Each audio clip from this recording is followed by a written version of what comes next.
Thank you. Chair now recognizes the gentlelady from Iowa, Ms. Hinson, for any questions she may have. Thank you, Mr. Chairman. Good morning, Mr. Chairman. Thank you so much for coming before our committee to testify and for the great work that you mentioned the incredible staff that you have at the FTC who are keeping American consumers protected. I really appreciate that great work that you're doing. Obviously, holding the bad actors accountable and ensuring that we have a system that doesn't burden our small businesses with excessive regulations remains a priority. I'm really excited to hear that we share that priority.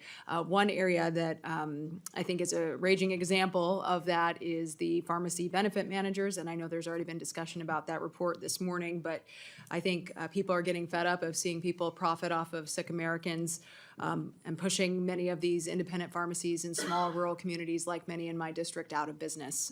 And just this week, we actually had a fellow Iowan and president of the American Pharmacists Association, Dr. Randy McDonough. He testified in front of Senate Judiciary Committee this week that in Iowa alone, 200 pharmacies have closed since 2014.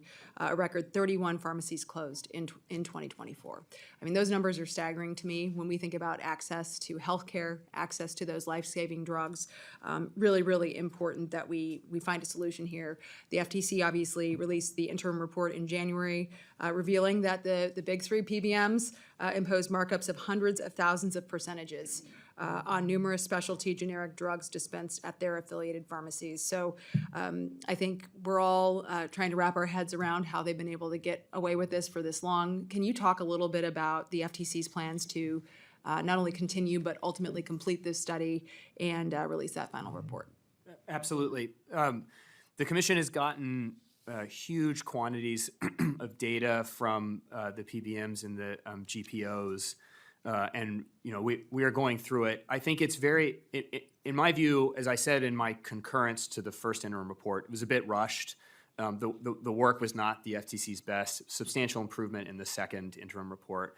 My view is that whatever we next produce needs to be a very, very thorough accounting of all the data we have and of all the issues it presents, so that legislators here in Congress and in the states and policymakers throughout the federal government and the state governments have our full understanding of what is going on in these incredibly complicated markets. So we are devoting a ton of resources to getting this done. I want it done as quickly as possible, but I do not want speed to be the enemy of thoroughness. So we're trying to sort of thread the needle to make it as thorough, comprehensive as possible, which includes interacting with PBMs to hear their side of the story, while also making sure that we have a full understanding of what's actually going on in these markets and that you all have it as soon as possible. We have other PBM matters ongoing. This is all public, but we took Caremark to court in the District of Columbia just a couple months ago because they were refusing to comply with some of our orders in a law enforcement investigation, and we won. They were ordered to comply. That was a significant win, not just for our PBM investigation, but for our sort of investigative authority across the board. And we have an ongoing administrative adjudication involving PBMs and insulin. It's difficult for me to talk about that one because I sit as a judge in the course of that proceeding. But this is one of our critical priorities at the FTC, but because healthcare is one of our critical priorities. Everyone participates in healthcare markets, and the prices in healthcare are going up across the board. And the rate at which people have to use the healthcare markets is also going up across the board.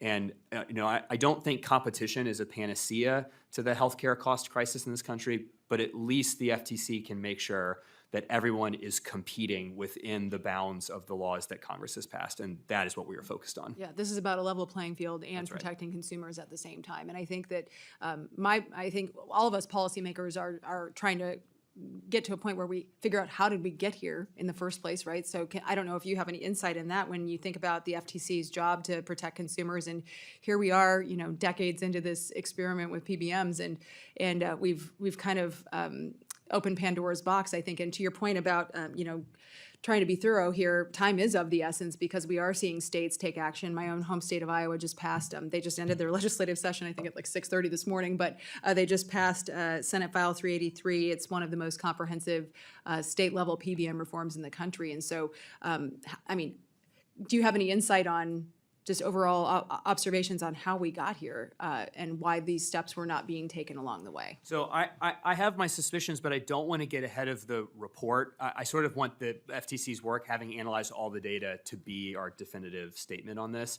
So if you'll permit me, I will let the report, when it is ready for release to Congress, sort of speak on this.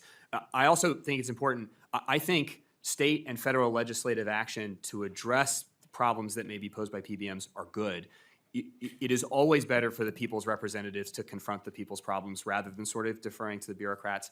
I think the report will be very helpful as Congress and the state legislatures are trying to figure out what to do. But I think we should all welcome legislative action on this, because you all understand the needs of your constituents better than anybody else, including their relationships with the PBMs. Yes, and the need for lower cost prescription drugs, for sure. Thank you so much, Mr. Chairman, for coming. Appreciate it.